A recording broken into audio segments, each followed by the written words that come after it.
मेरे भाइयों, दिलों को क्लीन रखें और खुदा के वास्ते, अल्लाह के वास्ते गंदे कामों से बचें। किसी के साथ गलत ना करें, ना किसी को गलत रास्ता बताएं।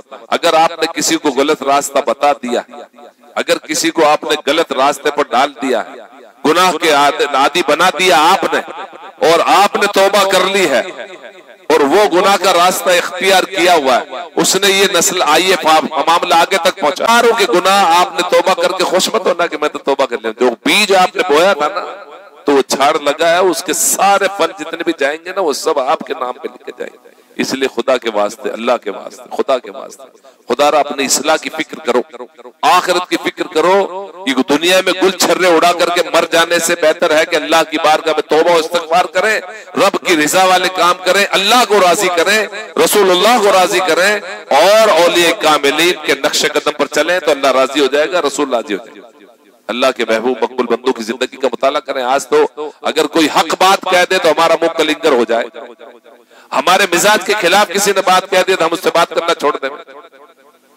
हमारा मामला तो ये, मैं सारों की बात कर रहा हूं, किसी एक की बात नहीं कर रहा है। इंसान है, इन्हें किसी को अच्छा, फिर बदगुमानी, अगर किसी ने कह दिया वो फला तेरे ताल्लुक से बोला तो मुंह इतना बड़ा हो, अरे भाई तो तहकीक तो कर ले यार, पूछ लेना, पूछ लेने में क्या बिगड़ता है।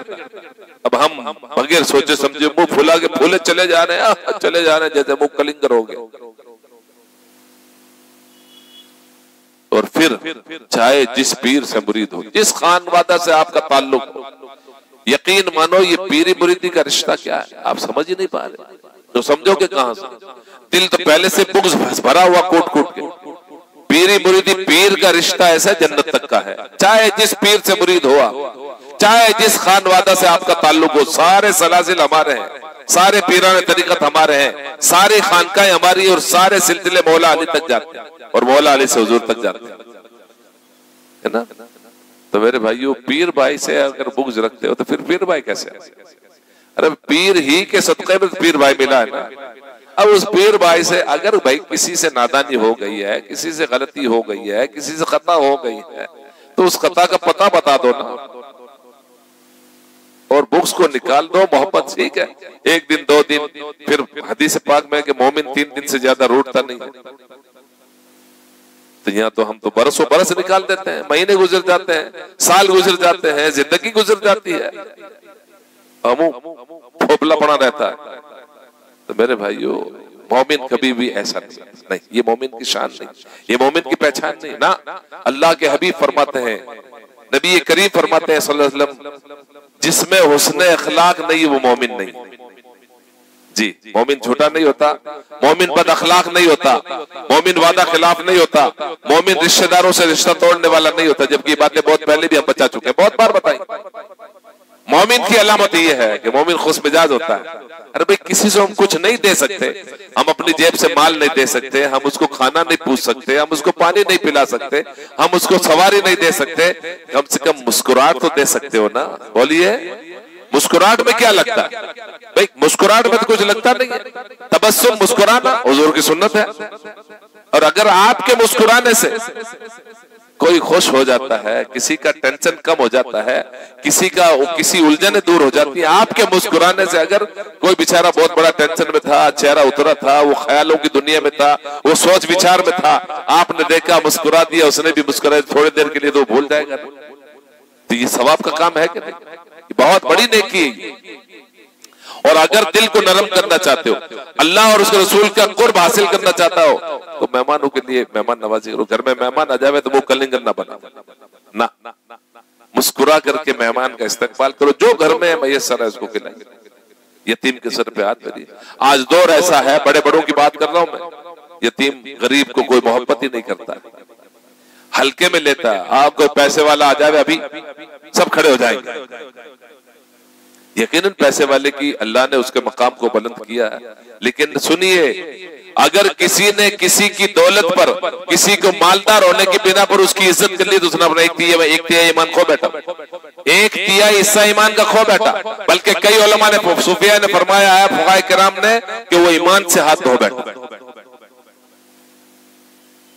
इसलिए ठीक है, मालदार है, अच्छी बात, अल्लाह ने उसको माल दिया है और यकीनन अल्लाह ही ने दिया।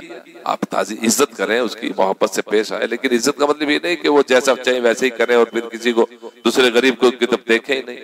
तो आप किताबों का मुताला करें और सरकार इमाम ज़ैनुल आबिदीन की जिंदगी का मुताला करें। आप कभी मुस्कुराए नहीं करबला के बाद।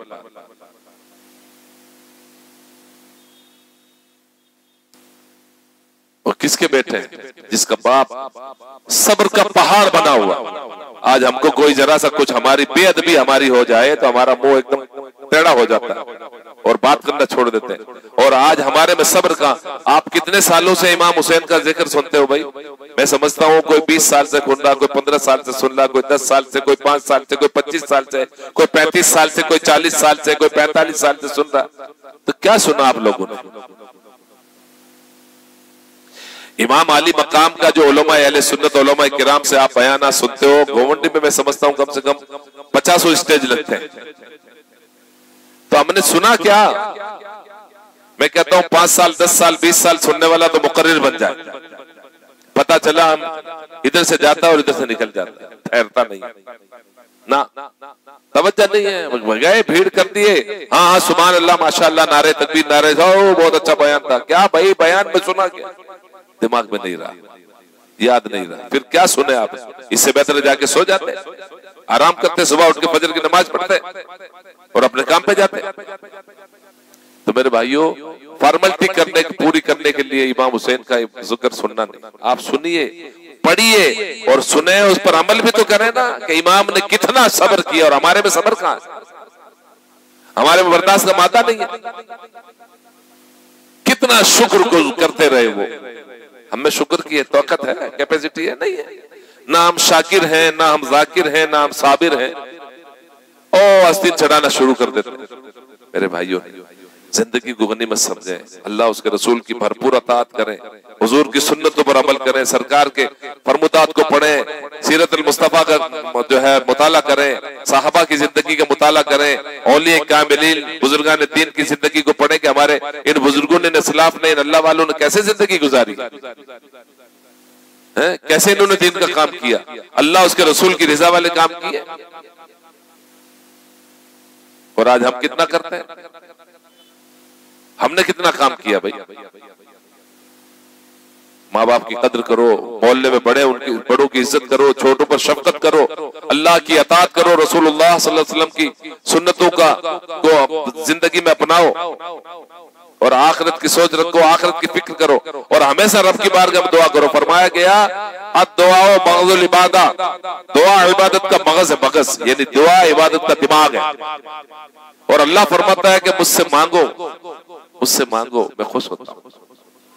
ऐ मेरे बंदो, मुझसे मांगो और मुझसे मांगो, मैं तुम्हें दूंगा वो चीज जो तुम्हारे लिए दुनिया और आखिरत में फायदे की चीज हो, दुनिया और आखिरत में भलाई की चीज हो, फायदेमंद हो, दुनिया में भी फायदेमंद हो और आखिरत में मरने के बाद भी फायदा उसका मिले आपको, मैं वो दूंगा। वो रब है, अल्लाह है, वो गफूर रहीम है, वो अलीम खबीर, वो समीउ बसीर है। उसकी शान इन्नल्लाह यर्ज़ुक़ु मन यशाअ बिग़ैरि हिसाब है, वो जिसे चाहता है बेहिसाब अता करता है।